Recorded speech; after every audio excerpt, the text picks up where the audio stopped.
Good evening. I'm Lynna Barnes, President of the League of Women Voters of Montgomery County.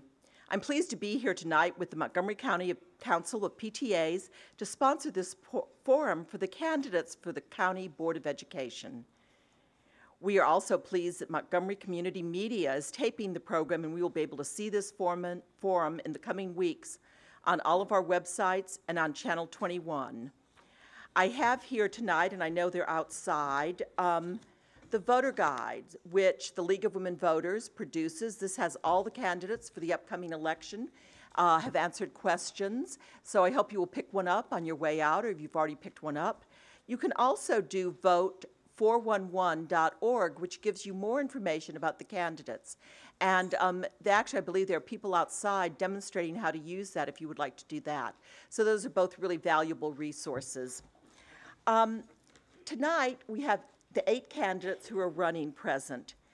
There are going to be 4 school board races on the November ballot, 1 for an at-large seat and 3 races for district seats. The 8 candidates are paired against one another, so you just vote for one candidate in each of these races. Remember that in Montgomery County, only the candidates for a district seat must live in that district. Every voter in the county votes for one candidate in each of these 4 races. The features of tonight's forum will be a little bit different to keep the event interesting. As usual, we will start with statements from each candidate with the order the result of a random drawing before the start of this program. I will then ask one question of the 4 candidates running for 2 of the seats. I will follow up with a different question for the 4 remaining candidates from 2 other seats. Then there will be another question for the first 4. Finally, I will ask a 4th question of the other 4 candidates. A little confusing, but I think you'll see how it works. Frances Frost, the president of MCC PTA, will then ask each candidate if they would like to answer one of the 2 questions they didn't get to answer, or if they want to give a rebuttal to one of the answers of another candidate. Frances will then ask 3 to 4 questions that have been submitted by the audience, asking all 8 candidates the same question. This is a random order which was also decided before this show. We will end with 1-minute closing statements by the candidates in an order previously drawn. So let's begin with a round of applause for all the candidates.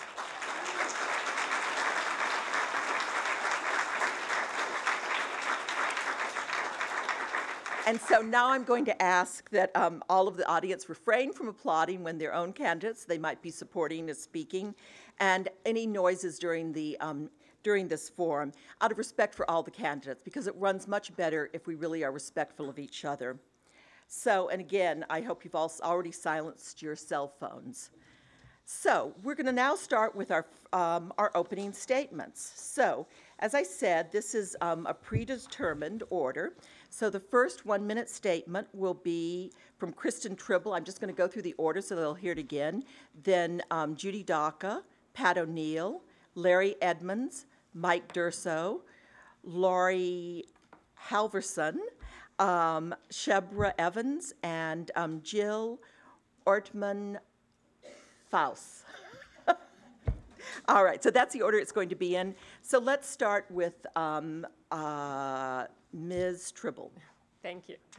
Thank you all for coming out tonight. It's wonderful to see such a crowd here and that you're interested in becoming an informed voter, which is what we want. My name's Kristin Trible. I'm running for District 1 Board of Education. And I am fortunate enough to know what my passion is in life, and it is education, and specifically educating our children. That is played out through my volunteer activities, working up through the PTA to become the county PTA president a few years ago. And also in my work life, I work for FutureLink, which provides career and educational supports to young adults who might not have really become college and career ready through their MCPS career. So I have the perspective of a parent as well as that of someone who's helping children who are not career and college ready. I hope I will earn your vote tonight as you listen to my responses. This was only a 1-minute plug here, so please listen carefully, and I hope I earn your vote. Thank you. Dr. Daca. Hi, I'm Judy Daca. I'm also running for my 3rd term for the District 1 seat. My background is in education. I've been there 38 years, 5 years in the district and 33 years in Montgomery County as a teacher of Spanish and French, as an adult trainer, and as an administrator. I ended as a principal at Argyle Middle School. I'm really interested and glad about the programs that we have here in Montgomery County. We have many diverse programs for our students. I have worked very hard in the community to help students that have a debt. I've tutored SATs, I've worked on scholarships, and I've worked on multicultural community partnership organization to make sure that everybody knows about the equity issues here with the population that has come into the county, that the gifts that they bring to us. So I hope that I can get your vote. I have worked really hard on changing some things in the school system. I worked in 2007 to reduce the suspension rate. Thank you. Mrs. O'Neill? Good evening. My name is Pat O'Neill, and I am currently serving as Vice President of the Board of Education. I'm running for my 5th term on the board. I grew up in Montgomery County. My husband and I have made our home here in the county since 1975. I was first elected in 1998 after having served 12 years actively participating in the PTA in the Walt Whitman cluster. I am currently the chair of the Policy Management Committee for the Board of Education. I have served MCPS at the state, national, and local level. I've advocated in Rockville, Annapolis, and Washington, D.C. Was appointed by the Education Commission of the States as one of 50 school board members serving with 50 superintendents on citizenship and service learning. I served on the Maryland Blue Ribbon Task Force on teen pregnancy, the comparable HSA Task Force, and the Task Force on school safety. I hope that you will consider me for another 4-year term in November. Thank you. Thank you. Mr. Edmonds? Thank you, Lena. Thank you, Francis. I'd like to first thank the League of Women Voters and the Montgomery County Council of PTAs and our audience for being here tonight. It's great to see a concern about who's going to be on your board for the next term. I do have a confession to make before we get started. I am not a politician, nor do I have any desire to be. I am a dad, a husband of 23 plus years, a coach, a mentor, a brother, and above all, I'm an advocate for education and our 152,000 plus students in Montgomery County. And if elected, I will continue to strive to make sure that we are the best county in the country as far as public education, and I will continue to always put our students first and in the forefront. Thank you. So, Mr. Durso, if you would like to go now, thank you. Good evening. I'm Mike Durso. I am here to seek your vote on November 4th for the District 5 Board of Education seat. Upon my retirement in 2009, I was selected by the board to complete the term of Nancy Navarro, who went on to the county council. I then was elected outright in 2010, and I come to you for asking your vote for another 4 years. I think I bring a set of unique experiences to the board that can be helpful as we deal with all the various challenges that our county and state face. I was a 44-year career in public education. I've been a school leader and a high school principal in Washington, D.C., in Arlington, Virginia, and here in Montgomery County.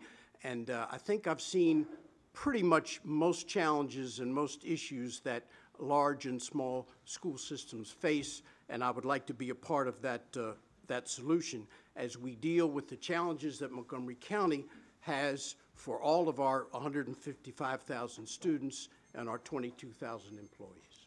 Thank you, Mr. Durso. Ms. Halverson? Hi, everyone. My name is Laurie Halverson, and I'm from District 3, the Potomac and Bethesda area. I am a parent with 2 boys, one who just graduated from high school and is in college, and the other is a sophomore in high school. I have been representing many of you here tonight for over 10 years as a PTA leader. I have gained so much experience working on behalf of children and families, from the health and safety side as MCC PTA Health and Safety Chair to the educational side as Vice President of Educational Issues. I have effectively advocated for safer, portable classrooms, easier to understand report cards, improved security, and much more. I have experience collaborating with county council members and have a countywide perspective as a Leadership Montgomery graduate.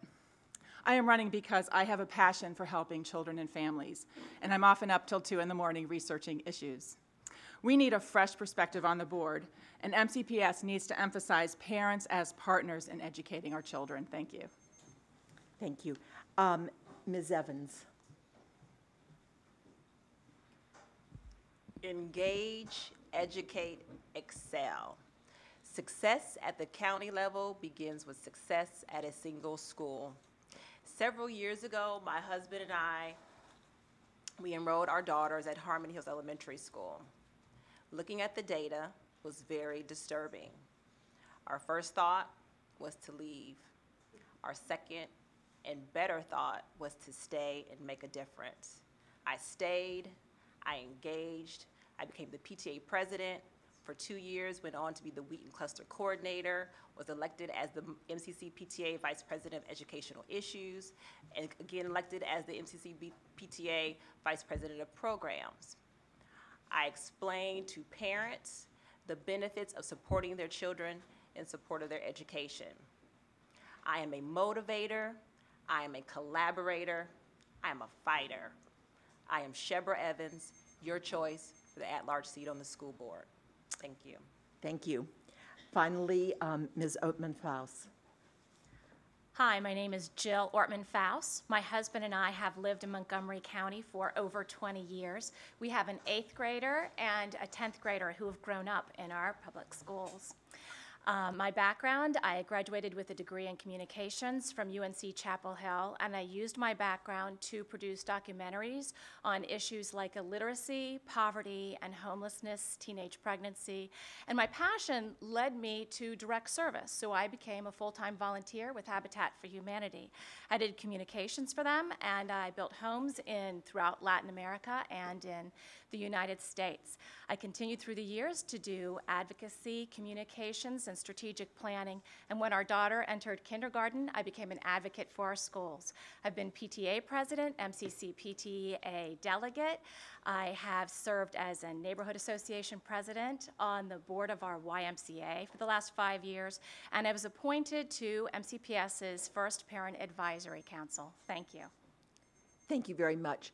So now we're going to start with these are questions that were prepared in advance by the League and MCC PTA. So we're going to ask them of 2 groups of candidates. And the first question is going to go to Judy, I'm sorry, and Kristin Trible, and then it'll go to Ms. Evans and Ms. Ortman-Faus.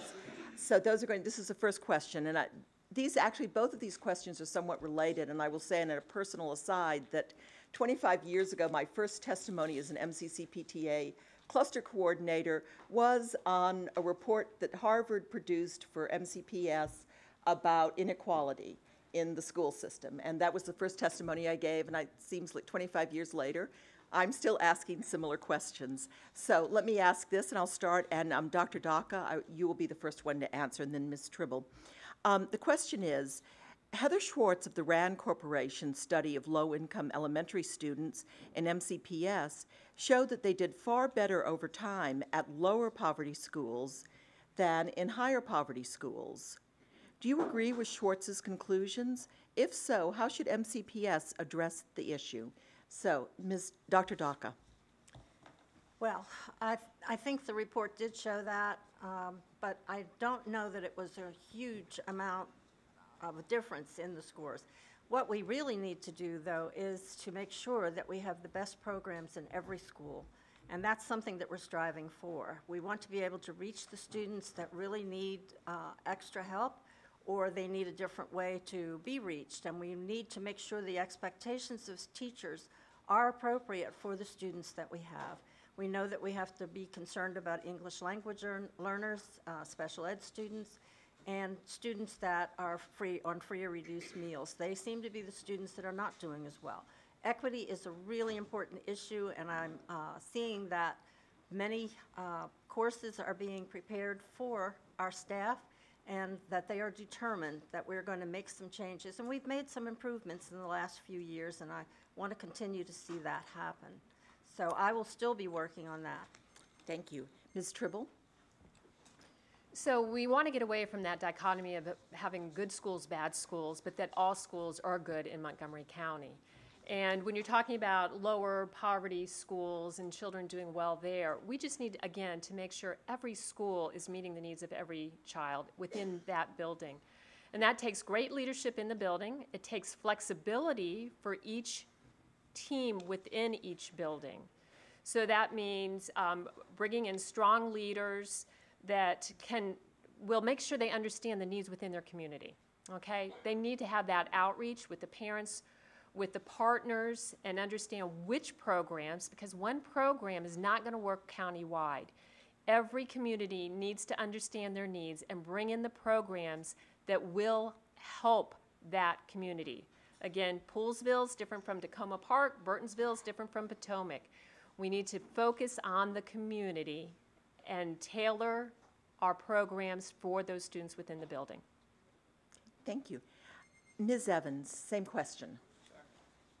I believe we make all of our, sorry. We make all of our schools stronger by staying and making a difference, which is what my family did. And so what I will say, I'll give you an example. We have a high school, not high school, I'm sorry, an elementary school, Highlands Elementary School, which was, they ended up winning a national blue ribbon. And at about 5 years prior to them getting that national blue ribbon, which is about 2008, 2009, they had their children in the 5th grade in particular scoring very low in reading. They had a high farms rate. They had a high percentage of students that English was their first language. English was not their first language, but that school was an example of when you have high expectations for the students and you believe that all children can achieve, that our students will do well. So I'm a firm believer in staying and making a difference, and that's how you make all of our schools strong. Thank you. Thank you. Ms. Ortman-Faus? So my neighborhood school was also a Title I school, and that's where my husband and I chose to send our children. And I think what made the difference in our programming back then was we had a lot more caring, supportive, trained staff. A lot of that staff has gotten cut for a lot of our schools over the years. It makes a difference how many people you have in the building who are trained, who can do the work. That's what we need. We also, of course, need to have the wraparound services for all of our students, because the aperture for learning decreases when you're suffering more challenges at home. As Shebra knows, in our Title I schools, we often have a highly mobile population, which means they are moving in and out of our schools during the year. It's hard to provide a consistent education when you don't have affordable housing where people can stay and live and develop relationships with the people in the school. That's really important. Thank you. Thank you. Now we're going to move to question 2. And this will go first to Ms. Halverson and Ms. O'Neill, and then to Mr. Durso and Mr. Edmonds. So let me read this question, and again, it's 1 minute of timing. Montgomery County Public Schools, MCPS, has a diverse school population with 34% students white, 21% black, and 26% Latino. I believe it's not in the question, but I believe it's about 18% Asian. I'm not quite certain, but nearly 90% of black and Latino children attend majority non-white schools. In other words, they live in a diverse county, but they don't attend diverse schools. Do you think attending racially segregated schools has an impact on student performance? If so, what concrete steps do you propose MCPS take to resolve the de facto segregation? So, Ms. Halverson, it's up to you first.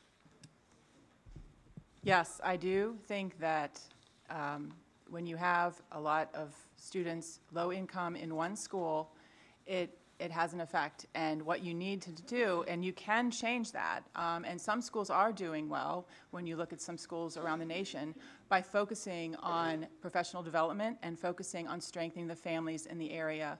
One thing I noticed, like when you look at the AP results, it's quite scary because the achievement gap is widening. It looks like that it's widening. When you look at the Hispanic population, in 2013, 56% of students had a 3 or above on the AP exam, and in 2012 they had 60% of the students had a 3 or above. So it's gone down by 4%.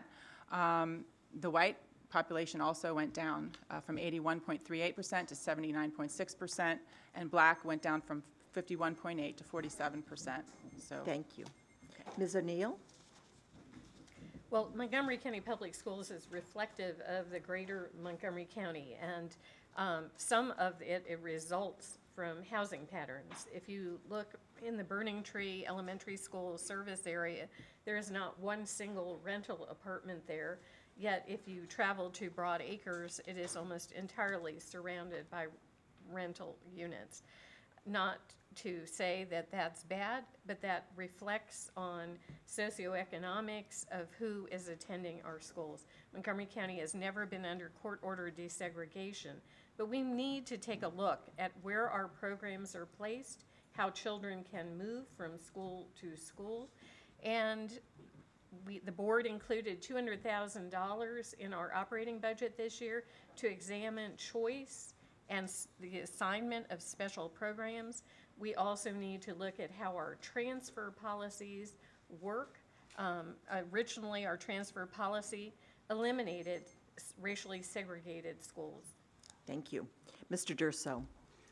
I think when we throw around terms such as racially segregated and high poverty, low poverty, we sometimes can fall into the trap of missing the forest for the trees. I think I mentioned earlier that I've been a high school principal in Washington, D.C., Arlington, Virginia, and here. And every year at the beginning of the school year, the question would come up, what is the makeup of the school? And I could rattle off all the percentages just like we heard a moment ago. And I also add to that, I have never, to this day, been asked that question by a student. So I think we really need to be careful that we look for the quick fix. Education is always looking for the silver bullet. If only we could do this, if only we could do that. Strong teachers, competent leaders in each and every school, funded appropriately, and I think we will get the results that we are looking for, as opposed to looking to move students around or to move neighborhoods around. Thank you. Mr. Edmonds? Excellent question. My brothers, when they were younger, went to an integrated school. Before they got into high school, they went to a segregated school. Segregation is not needed in Montgomery County, of course. We don't need to integrate the schools intentionally. The schools are going to be the makeup of the neighborhoods that they're in. We just need to put the best staff, the best principals, the best administrators, and the best programs that we have available in the schools that need the most, and make sure that they have adequate funding to take care of the needs in those areas. There's a group called the Community Engagement that Montgomery County just all of a sudden decided to bring into play, Community Engagement Program, which I would make sure we have additional funding added to that program, because they actually reach the neighborhoods. They get into the homes in the neighborhoods. They get into the involved areas that we need to be involved in. A lot of things are not going on inside the school, they're going on inside the home. And we need to make sure that we're offering an avenue for students that want to come to school to actually learn, to be able to get out of those areas and get into the school system and do the things they need to do. So I'm in for making sure that our students have what they need, not really what the neighborhood needs to be. Thank you. Thank you. So now we're going to move to question 3, and we'll start out with Ms. Ortman-Faust, yes, and Ms. Evans, and then Ms. Trible and Dr. Daka. So this question has to do with vocational education. Do you support increasing the number and kinds of vocational courses in the high schools for those students who are interested? Are we currently doing the best job of promoting workplace readiness? And what concrete steps would you take to increase vocational education if you think that is appropriate? So we'll start with Ms. Ortman-Faust. So I absolutely believe in vocational education and in forming partnerships with all of the variety of resources we have in our area. Internships are very important, apprenticeships. Here's just a caution that I want to say. about tracking populations in different directions. We have to believe in every single child, whether they have special learning needs, or if they're a child of color, or they're a child that doesn't have, has a lower income at home. And we have to make sure that if they want to go to college, we're doing everything to support them to go to college. If that's not their thing, great, we want to make those other opportunities available to them and make sure that they know about those opportunities. Also, those opportunities should be geared to the future of our county. Health is going to be a big and growing field in our county. Thank you. Thank you. Ms. Evans? Vocational training is very important to me, and I think that we can always do more and do better. One thing that comes to my mind is that we need to make certain that our kids are prepared and ready for college and a career. And a part of that means that we can start at a younger age, expanding our community partnerships and working with our community to be career mentors to our children.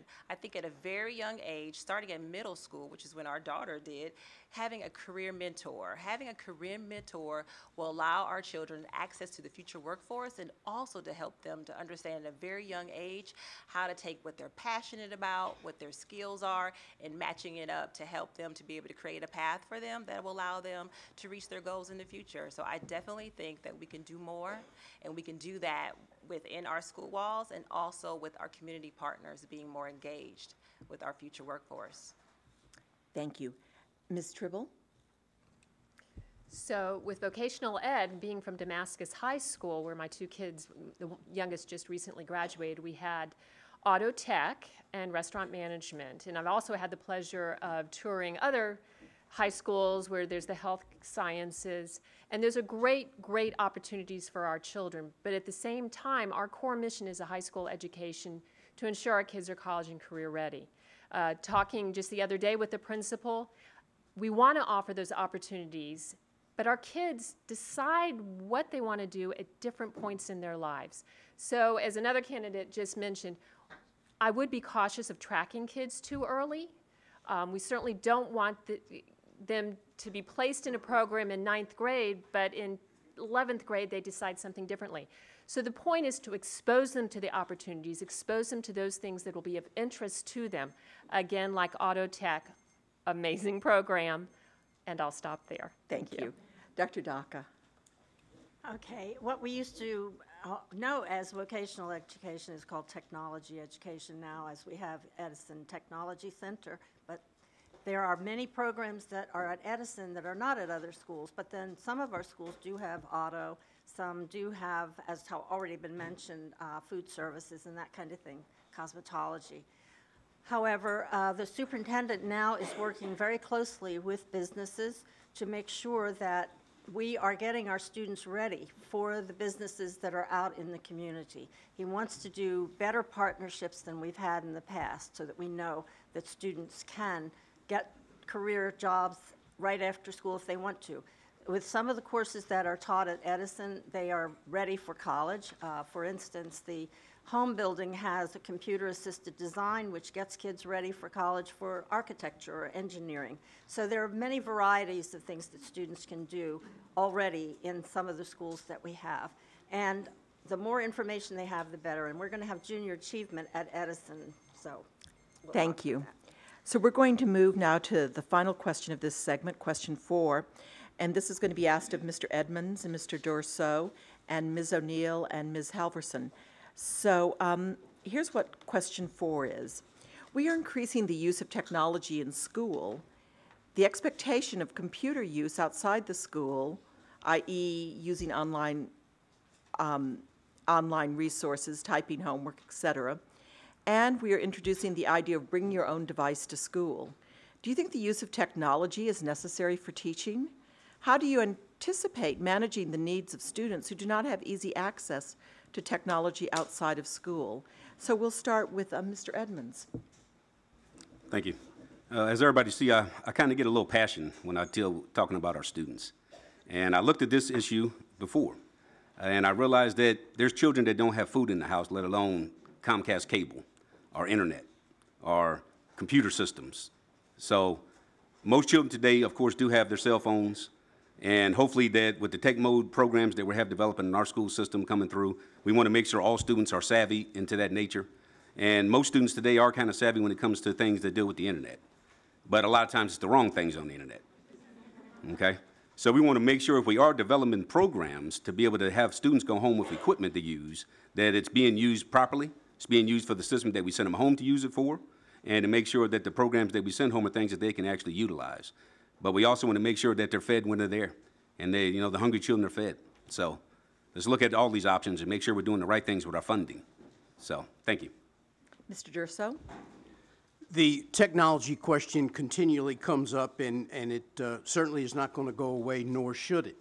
I think we need to be very careful in a variety of our communities where the access at home does not match what may be available at school. I think we also need to be very careful that with the technology that we're going to be using in schools, we have a fairly ambitious program that is underway now with Chromebooks. We're talking about bring your own device, but that still is a tool for the teacher. I don't think anything is going to ever replace a well-trained, a well-motivated, and a sensitive teacher. So how we manage that technology and how we use it has to be done in conjunction with what is available.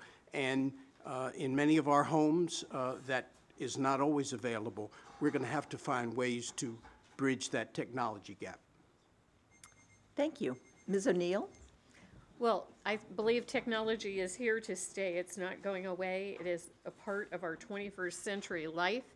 And, you know, children and their phones, you may not have a laptop or a desktop computer at your home, but many, many people do have the access to smartphones, cell phones. And, you know, we have heard stories of children using smartphones to write entire papers on.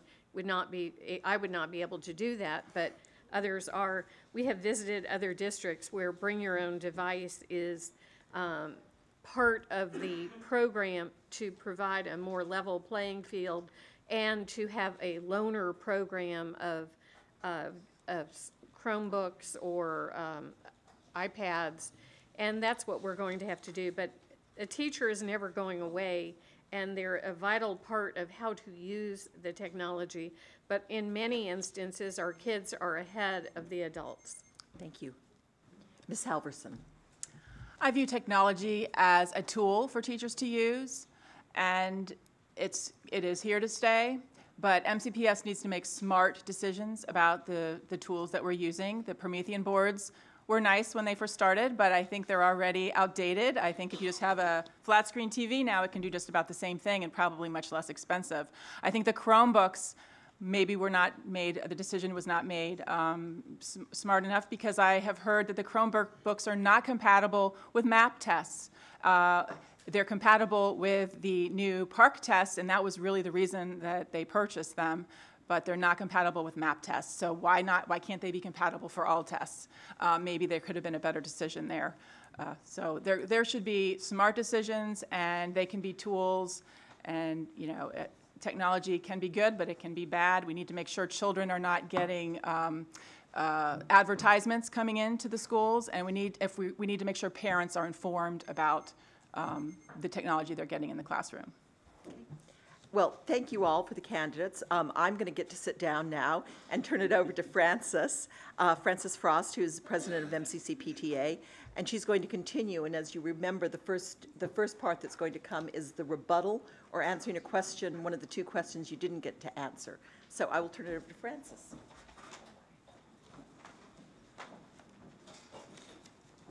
Good evening again. If there, before we get started, if there's any questions from the audience that you haven't had a chance to turn in, please just raise your hand and one of our ushers will collect that from you. We'll start that section right after we finish this round of questions.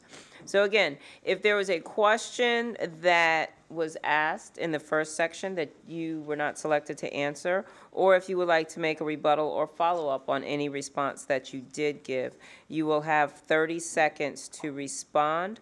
The candidates drew numbers before we started, and we'll go in that order. So I will call the names off to remind you of your order, and then we'll go back one by one. So first will be Mike Durso, and then Jill Ortman-Faust, followed by Pat O'Neill, and then Larry Edmonds, then Laurie Halverson and Judy Daka, followed by Kristin Trible and Shebra Evans. All right? So if you all will, if you need to hear the question, let me know. Otherwise, you can feel free to start. Mr. Durso. Yes, I would like to make a few comments on the question that dealt with vocational training. We get hung up frequently on the titles of some programs, and there's perceptions out there, unfortunately, still, that when you talk about vocational training, then that means the opportunity and the door to college is closed. The previous administration had 7 keys to college readiness, and unfortunately, that seemed to put careers in a kind of a different status. So we need to make sure that our students are prepared for both, not one or the other. All right. Ms. Ortman-Faust. So I'd like to answer a question that I wasn't actually asked about, which is something else that I believe very strongly in, which is whole child education, that our kids get enough minutes, all of our kids, for physical education, the arts, music, and that they, regardless of what school they go to, they get the social emotional support that they need. When schools and classrooms have large class sizes, it makes it very difficult for kids to get the social emotional support they need. Thank you. Mrs. O'Neill. I'm going to respond to the question about diversity and in our district. You know, one of the programs that we need to work on is to provide a teaching staff, support staff that is reflective of our student population, and that is a goal of MCPS. We also need to make sure that we continue to provide a differentiated resource structure to those schools that have the highest needs first. All right. Thank you. Mr. Edmonds. Since it's so quick, I'm going to be brief. The achievement gap.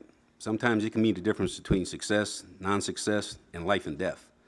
A student that is brought up in a household with an educated parent of college level hears about 30,000 phrases in that first 5 years of their life. A kid that is brought up in a household with a parent with less than a high school education hears about 10,000 phrases. So by the time they make it to our kindergarten and first grade levels, they're already 3 times behind. So we need to do something about those students that are in that household now. And we need to look back a little further into the line instead of waiting until high school to decide to say we have an achievement gap. So. Thank you. Ms. Halverson. I want to add also to the diversity question.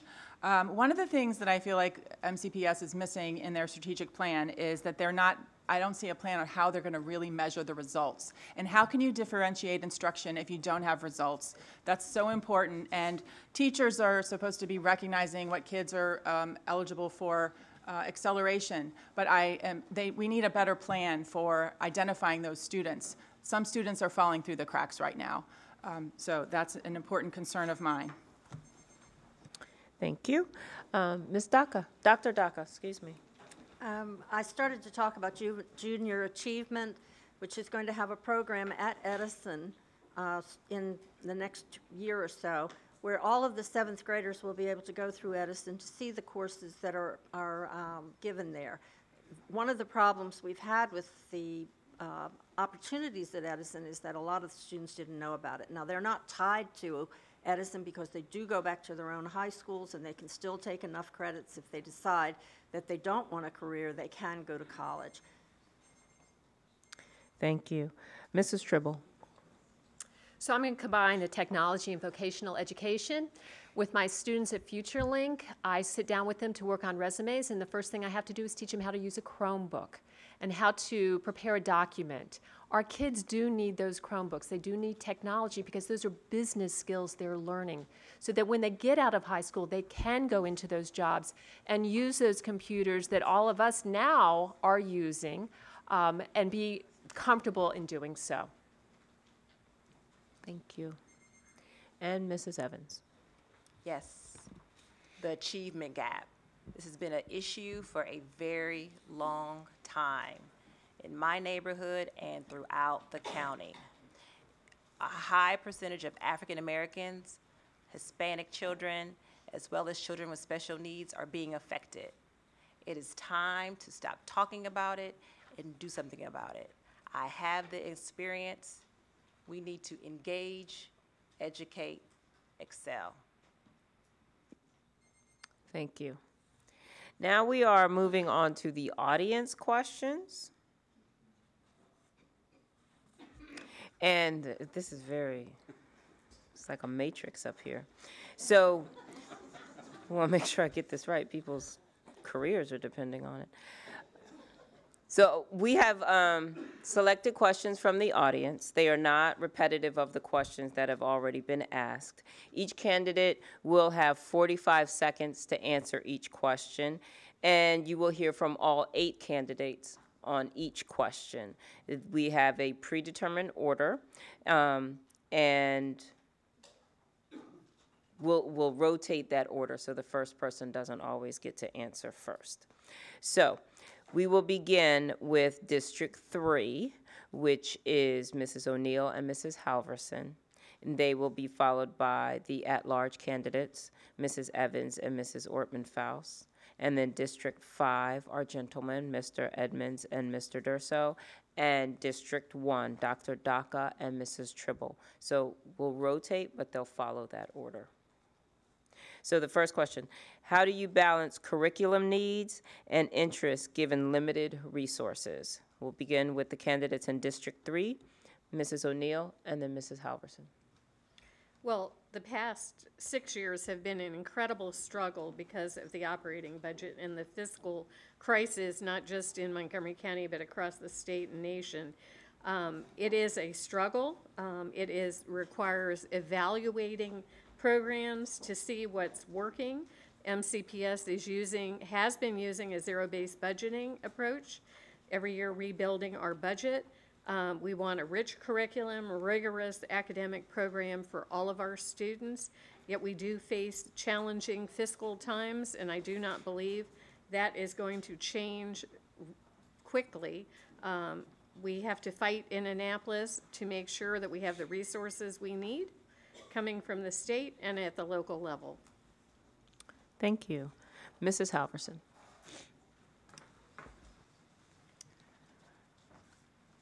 I feel like you need to first identify, you have to have resources to help the teachers to have professional development. Last year was a huge mistake with Algebra 1. Algebra 1 was not rolled out early enough for our teachers, and they were not getting all the resources that they needed. Part of that was at the state as a state problem because they applied for the Race to the Top funds and they promised that they would be ready for park testing by this year. So that makes MCPS have to rush and try to finish and be ready. And that's just was not fair for our teachers and it was not fair for our kids. And there's so many upset parents because of what happened last year. And I am upset. And I'm so glad my son did not get into that mess. At-large candidates, starting with Mrs. Evans and then Mrs. Ortman-Faust. Yes. How do you balance curriculum needs and interests given limited resources? Right. So I was picked to serve on the operating budget work group for 2 years in a row. And what I can say for certain that there was careful deliberation giving to that process and making certain that all the needs of our students were being met. So I would definitely make certain to give careful deliberation. What I do know is that every school community needs something different. We need to make certain that we're continuing to have highly qualified teachers in our school system, that they're getting that training, that development that they need to make certain that our kids are getting that quality education. They only have one opportunity, and we have no opportunities to fail our children.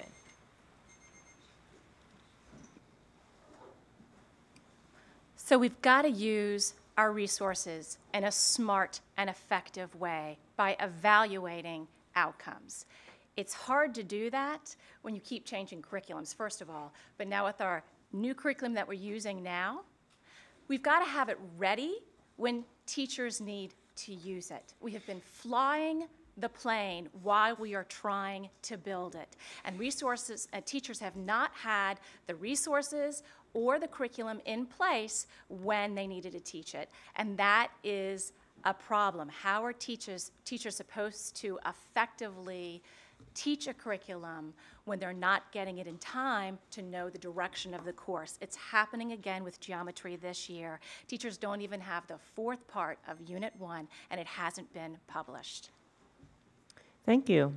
We will move to District 5, starting with Mr. Edmonds and then Mr. Durso. Do you want me to repeat the question? Yeah, go ahead. Okay. Here one more time. How do you balance curriculum needs and interests given limited resources? Resources. We know that we would love to have all the curriculums, but we need the dollars to have those. As the Vice President of Legislation for the Montgomery County Council of PTAs, I spent a lot of time in Annapolis in the last 5 years. I got to know quite a few people in Annapolis over the last 5 years. I think that's where we need to get our funding from, is back from Annapolis. They owe us, we put in an awful lot of money in this county, and we don't get our fair share. So guaranteed, as the Board of Education member for District 5, I will spend time in Annapolis making sure we are getting our fair share of the dollars that they owe us. Also, we need to make sure that we overhaul all the programs that are available right now and see what works, what doesn't work, and continue to look from there. And we need to introduce new programs to introduce to the new communities that we have out there in our public systems now. Not what we used to have, but what's currently available now in the current market. Curriculum versus interest may be a little bit of what came first, the chicken or the egg. I don't think they need to be exclusive of each other. I think they go hand in hand. I think it has to be tailor-made in terms of what a particular class, what a particular subject, what a particular level needs. Well-trained teachers, supported at the local level, supported at the central level, can deliver instruction. They do each and every day. We do need to be careful about the pace that we embrace new initiatives, but I have faith in our teaching force that with appropriate supports, they can continue to deliver quality instruction. Thank you. Now, our candidates from District 1, Dr. Daka and then Mrs. Trible. Well, curriculum interests and needs, resources are very short. So there are a lot of things that we are not able to do well. What we need to do well is to make sure that our teachers are well trained. We do spend 2.8% of our budget on that. We'd like to increase that. However, there are some things that we have to teach, whether the students have that interest or not. There's some things that just have to be done. We do have diverse programs, especially at the secondary level, so that students can follow their interests. So we want to keep those kinds of programs available for them. So it is a difficult balance, but we want to support the students in the areas where they absolutely have to take the courses, and that sometimes means adding extra staff or adding extra training. So having sat on the budget work group a few years ago and working with the associations, everyone at that table put the children first. They really did. No matter what you hear outside, it really was about the children and how to educate them. That said, with such a budget our size, there are always places that we can find more efficiencies, and we need to continue striving to find those efficiencies. Because with the curriculum, and by the way, I support the Common Core, let's just get that out there now, because it's an opportunity to keep the education of our children in the conversation across this nation. We need to keep our children on track. Curriculum evolves over time. We've seen it from everyday math and Singapore math to now the new math that we're teaching our children now. It has to evolve so that our kids are ready for their future. Thank you very much. That was question 1.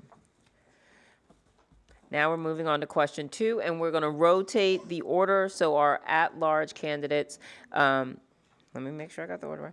Mrs. Evans and Mrs. Ortman-Faust will begin. No. We're going to switch that. So Ms. Ortman-Faust is going to answer first, and then Ms. Evans, and then we'll continue through the order switching your order. I'll remind you when it's your turn. Okay. Question number 2 is regarding diversity. Do you believe that MCPS staff, starting with the Board of Education, should reflect the student population in terms of diversity? So we'll start with Mrs. Ortman-Faust.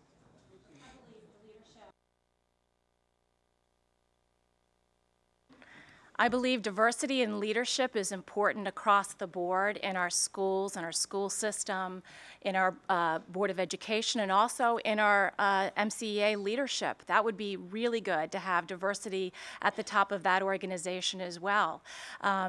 When you have people that come from diverse backgrounds, they bring unique experiences to the table. They offer something that from their background that enriches discussions. And you need to have everybody at the table to have honest discussions. And that's what I'm a big supporter of, is everybody speaking their truth and having honest discussions.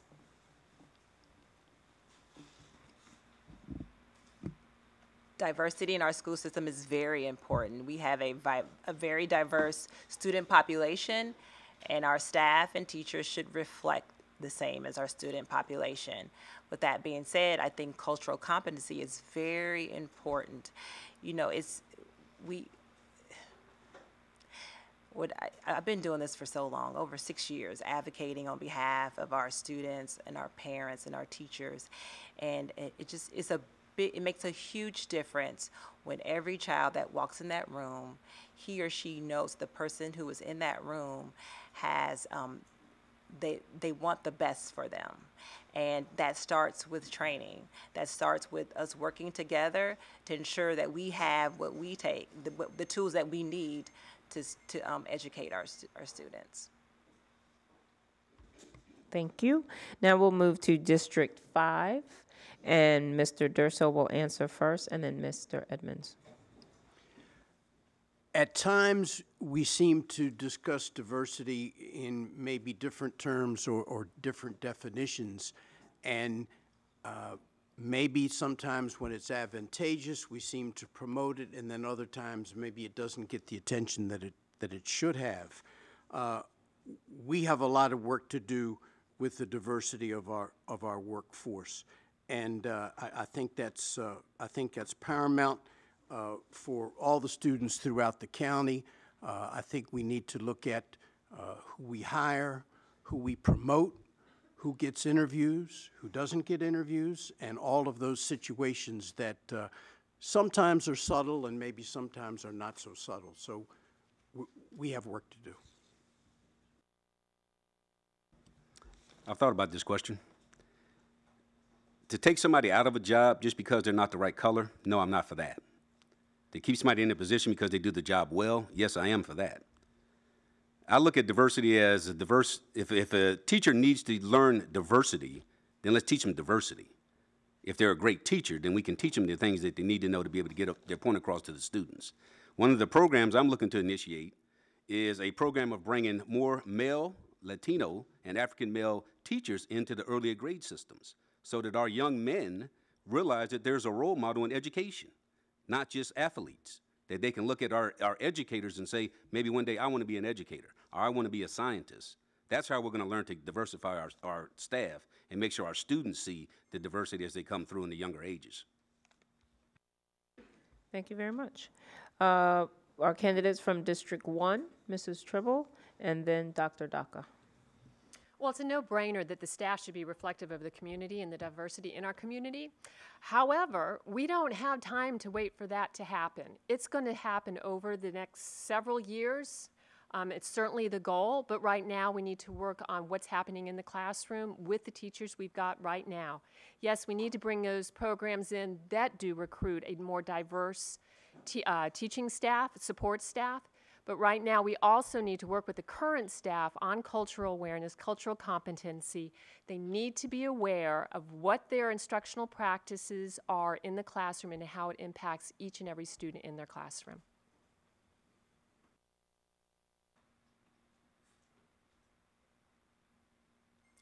She even finished. Okay. We know that we have slipped backwards in terms of the diversity in the classrooms and in our system. We used to have about 17% of our teachers were African American. It's now 11%. Shocking to me. I saw that the other day. We've lost some really good African American teachers to other counties. When I talk about Latino and Asian, we're between 2 and 4% in our teaching staff and in our administrative staff. We have to do a better job of recruiting. And it doesn't mean that other teachers can't teach these students, but it's always a good thing for students to see someone like himself or herself. And I agree with Mr. Edmonds, we need more men at the elementary level. We have to convince people to do this. Thank you. And our candidates from District 3, Mrs. Halverson first, and then Mrs. O'Neill. Yeah, I have the same problem, same issue with our church. We have mostly white people at my church, and we're always trying to recruit people, but somehow it still reflects mostly white people. And I think it's important to try to have programs to encourage people of different cultures to be in the teaching profession. Montgomery College probably already has something where they're encouraging people of color to strive towards being a teacher. And I liked what Larry said. I believe that, we have a serious problem on our hands right now, and it's the achievement gap, and it's widening.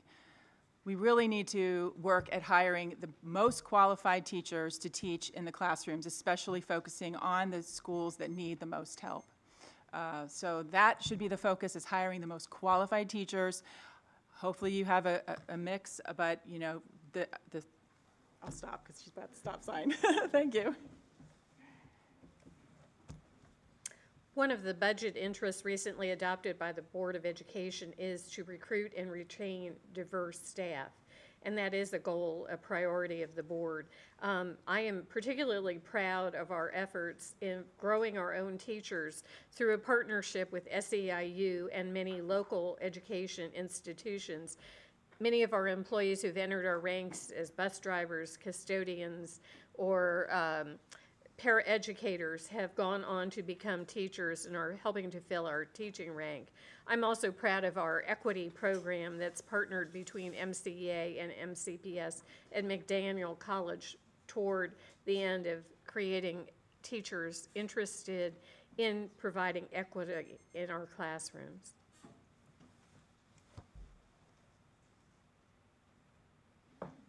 All right, thank you. Just a moment.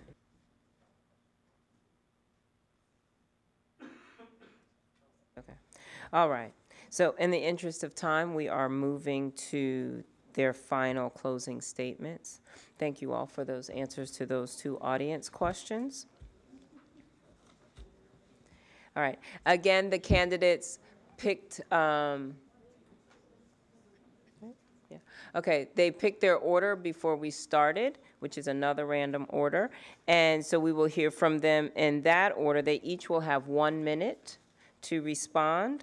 We'll start with Ms. Shebra Evans, and then Mr. Mike Durso, Laurie Halverson, Kristin Trible, Jill Ortman-Faust, Judy Daca, Pat O'Neill, and Larry Edmonds. So we'll start with Ms. Evans with 1 minute closing.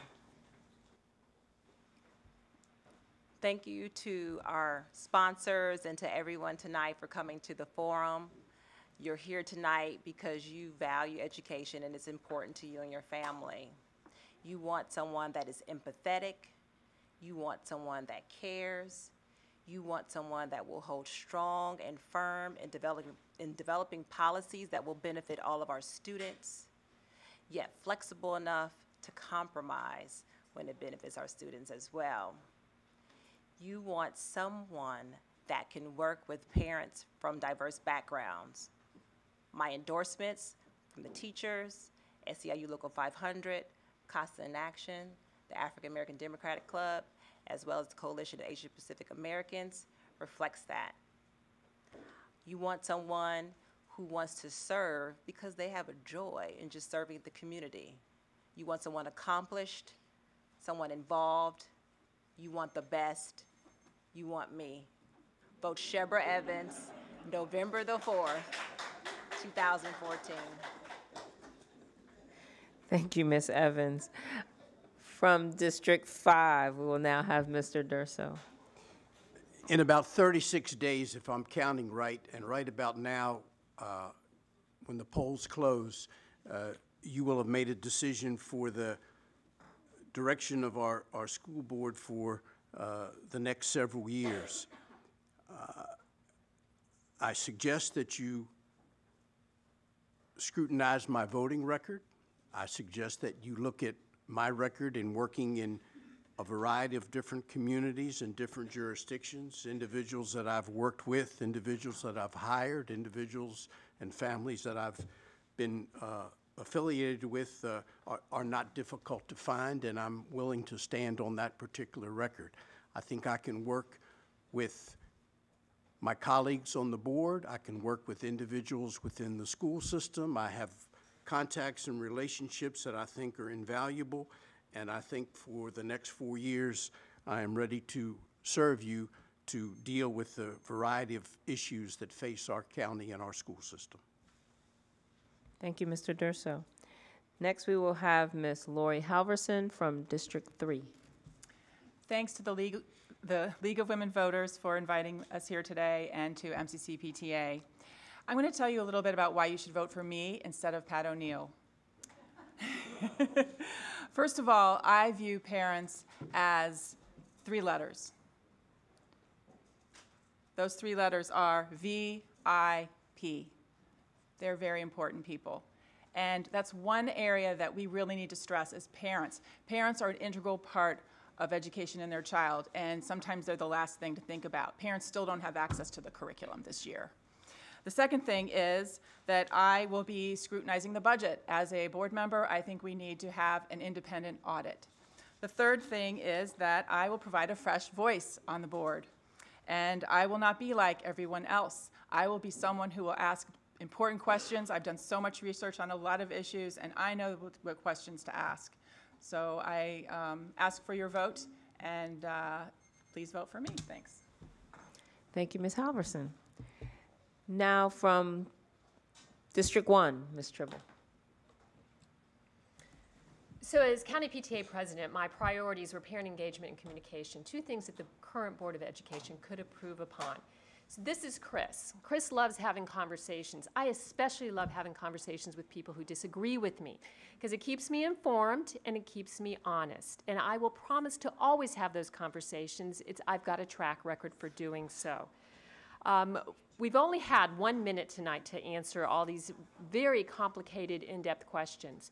So if you go to my website at kristintrible.com, I promise to post more in-depth responses, and I hope you will give them a look. And then I also hope that after doing so, I will earn your vote for a District 1 Board of Education. Thank you. Thank you, Ms. Trible. Our next candidate is at large, Ms. Jill Ortman-Faust. Responsiveness, accountability, and transparency. Jill, hold on a second.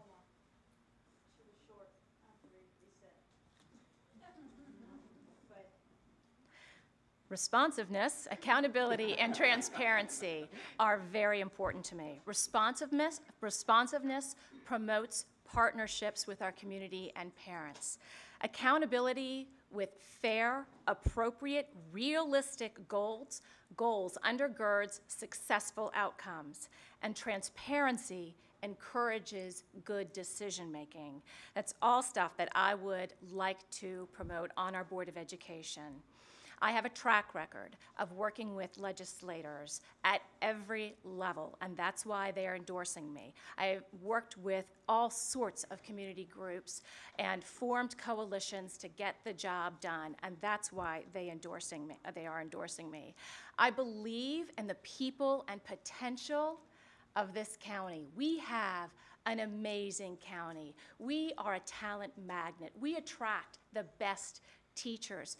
We attract people from all over the world who want the best education for our kids, and I believe we can work together to make it happen for everybody. Thank you. And from District 1, Dr. Daka. Well, I would like to continue the work that I've already started in terms of equity. I did talk about reducing the suspensions, and we did do that 40% between 2007 and 2009, and we're working on that again.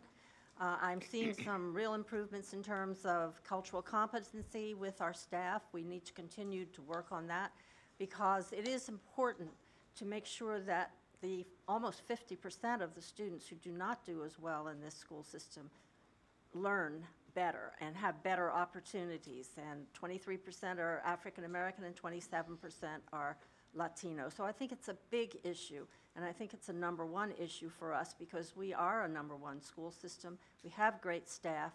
I think we can do a better job with all of these students, and I'm looking forward to that. And I thank you all for coming out tonight also. Thank you, Dr. Daka. From District 3, we have Ms. O'Neill. Oh. Okay. Well, I have been honored to have served on the board these past 16 years. I believe in the power of public education, and I believe in MCPS. The strength of MCPS lies with its people, its teachers, its administrators, its support employees, and its parents. I've experienced MCPS as a student, as a parent, and a Board of Education member. And as a Board of Education member, particularly in these past few years, I've had to make tough decisions.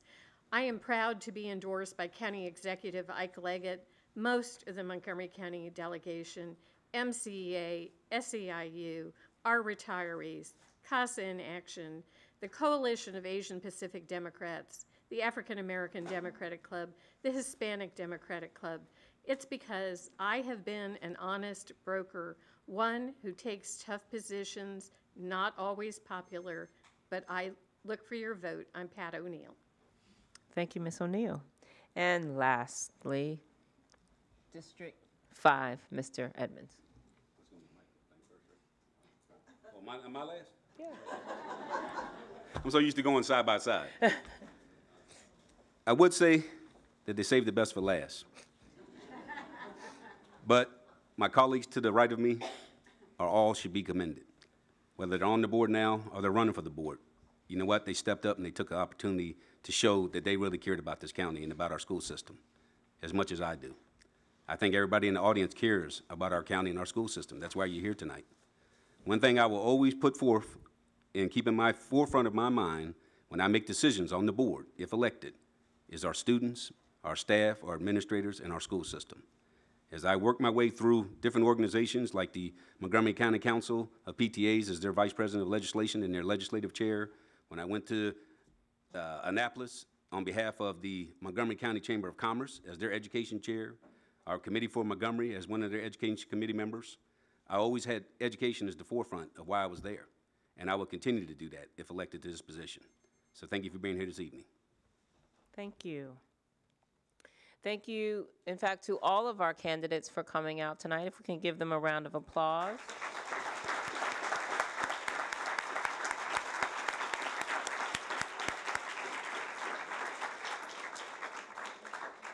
You all have a hard choice to make over the next 35 days of selecting 4 candidates for our Board of Education. Very important to parents as well as other citizens of Montgomery County to maintain our stellar school system. So you'll choose 4 to continue to lead our school system. As president of MCCPTA, I thank the League of Women Voters for inviting us to co-sponsor this important forum with them, and for Channel 21 for broadcasting this forum in October so that you can share this information with your friends who were not able to make it today. Please remember to vote on November 4th. The League of Women Voters does have a voter registration booth outside if you have not registered to vote, or if you need to change your registration because you've moved or gotten married or just have a question about your registration. You can take care of that outside or through the Board of Elections by October 14th so that you are ready to vote. Thank you for coming out. Have a good evening.